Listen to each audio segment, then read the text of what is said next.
السلام علیکم۔ میں آج آپ لوگوں کے ساتھ اپنے پلیٹ فارم میں موجود ہوں، اور آج میرے جو ٹاپک ہے وہ قابل تحسین وراثت ہے۔ آج کا جو ٹاپک ہے، یا یوں کہہ لیں آج جو میں نے تحریر کیا ہے، وہ کچھ خاص ان لمحوں کے لیے ہے، ان خاص یادوں کو تازہ کرنے کے لیے ہے جو میرے والد صاحب کے ساتھ جڑی ہیں۔ میرے والد صاحب کی یاد میں آج ان کی تیسری برسی ہے، اور ان کی تیسری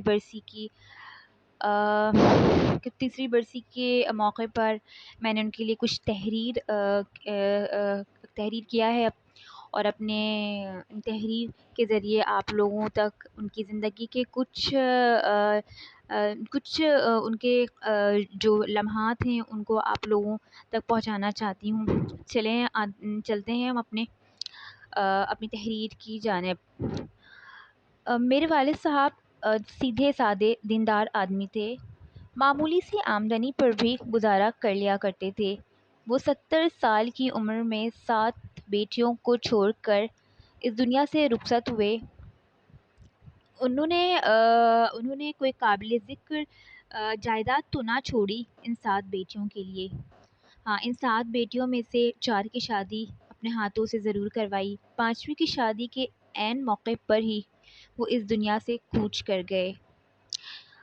ان کے خیر چلے جانے کے بعد بالآخر 5ویں کی شادی بھی سادگی سے ادا کر دی گئی۔ 2 بیٹیاں اب بھی اپنے باپ کی جدائی میں دن گزار رہی ہیں۔ گھر کے اندر ہی انہوں نے مختصر سا سرمایہ کے ساتھ ایک کاروبار شروع کیا ہوا تھا۔ میرے والد کی کوئی مادی وراثت تو نہ تھی جو ان کے والد نے چھوڑی ہو، مگر میرے والد نے محترم قناعت، ایمانداری اور سادگی اور کسی سے لڑے جھگڑے بغیر اپنا کام کرنے کی وراثت چھوڑی تھی، جو اپنے والد جو اپنے والد جو ان کے والد نے چھوڑی ہو، مگر میرے والد محترم نہایت سادگی سے زندگی گزارنے والے شخص تھے۔ یہ وہ وراثت میرے والد کے لڑائی جھگڑوں سے بچنے کا مزاج ان کے لیے مزید معاون ثابت ہوا۔ ہر ایک دن ان سے ان کی مزید ترقی کی رفتار اگرچہ سست تھی، مگر ایک دن رکے بغیر جاری رہی۔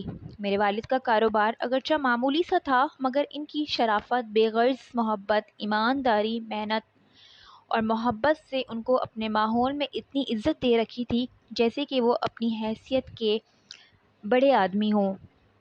ان کے پاس سرمایہ بہت کم تھا، مگر لین دین کے معاملے میں صفائی اور وعدے کا پکا ہونے کا ہنر انہیں بڑا آدمی بنا دیتا۔ بازار کے کئی بیوپاری ان سے کہتے، یونس بھائی، جتنے کا مال چاہیے لے جائیں، پیسے کی پرواہ نہ کریں، پیسے بعد میں بھی آ جائیں گے۔ بعض اوقات ایسا بھی ہوا کہ کاروباری معاملات میں لڑائی جھگڑوں کی نوبت بھی کبھی آتی تو وہ چپ کر لیا کرتے۔ وہ شریر ذہنوں کے خلاف کوئی جوابی کارروائی نہ کرتے، بلکہ خاموشی سے اپنے کام میں لگ جایا کرتے اور اس کے حق میں دعا کرتے۔ جب بھی اگر شیطانی خیال دل میں آتا بھی تو اپنے سامنے وفادار بیوی اور 7 بیٹیاں اور ان کی کھلکھلاتی مسکراہٹ آ جایا کرتی، اور وہ شیطانی وسوسے کو رفع دفع کر دیا کرتے اور دوبارہ ہمت کر کے تعمیراتی رستے میں چل پڑتے۔ ان کا کام مزید ترقی کی جانب گامزن ہوا تو ان کو مزید معاون کی ضرورت محسوس ہوئی۔ 7 بیٹیوں کا باپ اکیلے کاروبار کو چلانا مشکل ہوتا جا رہا تھا۔ ایک طرف بڑھتی ہوئی مہنگائی تو دوسری طرف بیٹیوں کی بڑھتی ہوئی عمر کا خیال۔ مگر خداوند کو کچھ اور ہی منظور تھا۔ اس خدا نے بہترین منظر کشی پہلے ہی کر رکھی تھی۔ ان 7 بیٹیوں کو انہی تھکتے کاندھے کا سہارا بنانا تھا، اور ایک بھی وارث یعنی بیٹا نہ ہونے کے باوجود ان 7 بیٹیوں کے نرم و ملائم روئی جیسے خوبصورت ہاتھ باپ کے ساتھ شانہ بشانہ کاروبار سنبھالتے سنبھالتے سخت اور مضبوط کلائی میں تبدیل ہو گئے۔ میرے والد پھر بھی ہمت اور حوصلے کے ساتھ ایمانداری کے جذبہ انکساری اور محنت کے ساتھ زندگی کی جانب رواں دواں تھے۔ بالآخر زندگی کے 70 سال بیت جانے کے بعد موت کا وقت آن پہنچا۔ یہی جون کی ایک خوفناک صبح تھی جس نے ہماری زندگی ہم سے چھین لی۔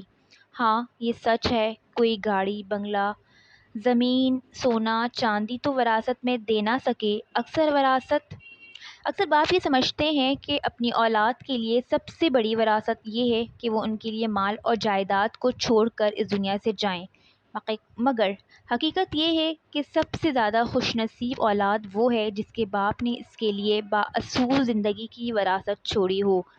وہ اپنی اولاد کو یہ سبق دے کر دنیا سے گیا ہو کہ اپنی محنت پر بھروسہ کرو، لوگوں سے الجھنے کی بجائے اپنے کام پر، اپنے واجبی حق پر قناعت کرو، حال کے فائدوں سے زیادہ مستقبل کے امکانات پر نظر رکھو، خوش خیالی میں گم ہونے کی بجائے حقیقت پسندی کا راستہ اختیار کرو۔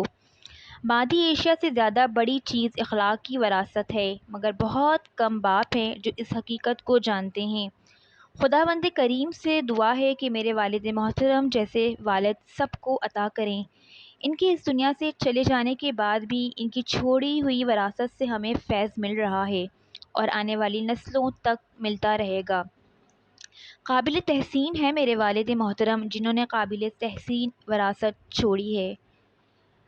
دوستوں یہ چھوٹی سی تحریر میری جو میرے والد کی زندگی کی منظر کشی کو پیش کرتی ہے، گزارش کروں گی آپ سب سننے کے بعد ایک بار درود شریف کا ہدیہ میرے والد صاحب کی نظر کر دیجیے گا۔ شکریہ۔